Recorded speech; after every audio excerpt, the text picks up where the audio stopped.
তো আমরা এখন যাচ্ছি হরিণঘাটা ফরেস্টে। অসাধারণ জায়গা, চারিদিকে জঙ্গল।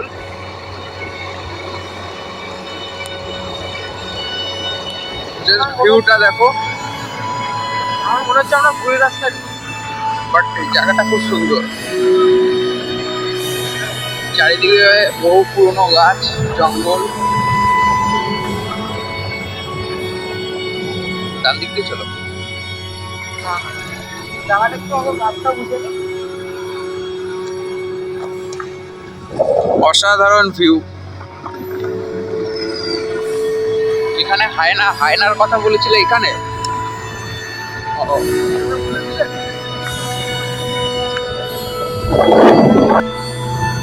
বহু পুরনো বাড়ি না এগুলো, জানি না কি কোয়ার্টার। আচ্ছা,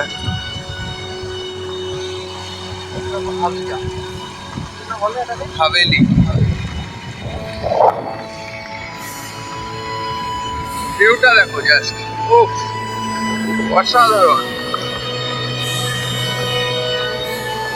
এখন মোটামুটি 10টা বাজে, তাও এত সুন্দর ভিউ পাবো আমরা ভাবিনি দাদা। তো আমরা এদিকে দুধের কারখানা খুঁজছি। দুধের কারখানা না, সোজা চলো দেখি দুধের কারখানাটা কোথায় আছে। হরিণঘাটা ফার্ম, এই যে নোটিশ বোর্ড।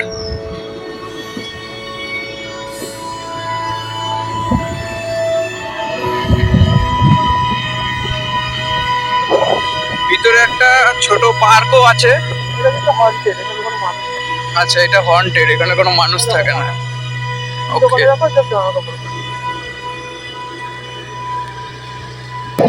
এদিকে খেতি বাড়ি হচ্ছে।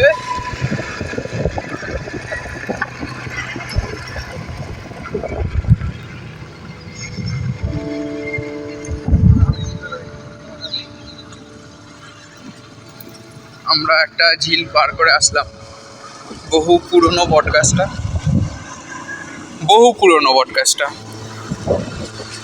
তো যেটা আমরা খুঁজছিলাম দুধের ফ্যাক্টরি বা কারখানা, সেটা পাওয়া গেছে। এই যে দুধের কারখানা। হরিণঘাটা দুগ্ধাগার, স্থাপিত 1950, বহু পুরনো, এইচডি। তো এখন আমরা ফরেস্টে ঢুকছি।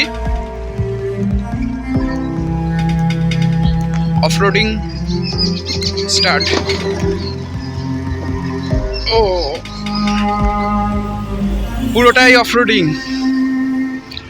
ফার্স্ট ঢুকে আমরা, এটা কি পাখি বলো তো?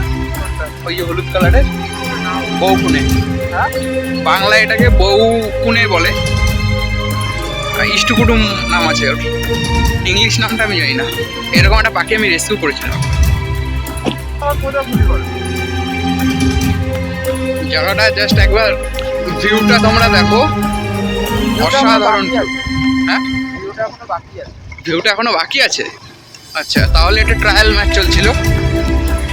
পুরো ফরেস্ট, টোটালটাই ফরেস্ট। আমরা এসেছি যেখানে, জায়গাটার নাম বলবো না কারণ সিক্রেট থাক। আমরা চাই না এখানে আদার্স কোনো লোক আসুক বা এসে ভুলভাল কোনো কাজ করুক তাতে।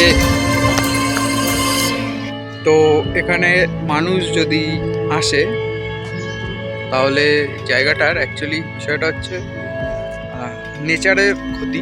কারণ না, নেচারের ক্ষতি, সেজন্য আমরা জায়গাটার নামটা হাইড রাখবো, বলবো না।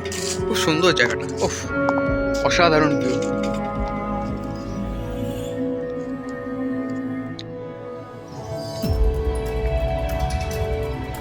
পশু পাখিদের জন্য ভালো থাকা যায়।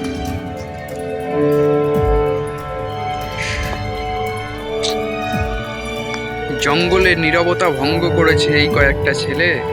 তোমরা কি বুঝবে সাধু, ভাস্করের দেখা না পেলে।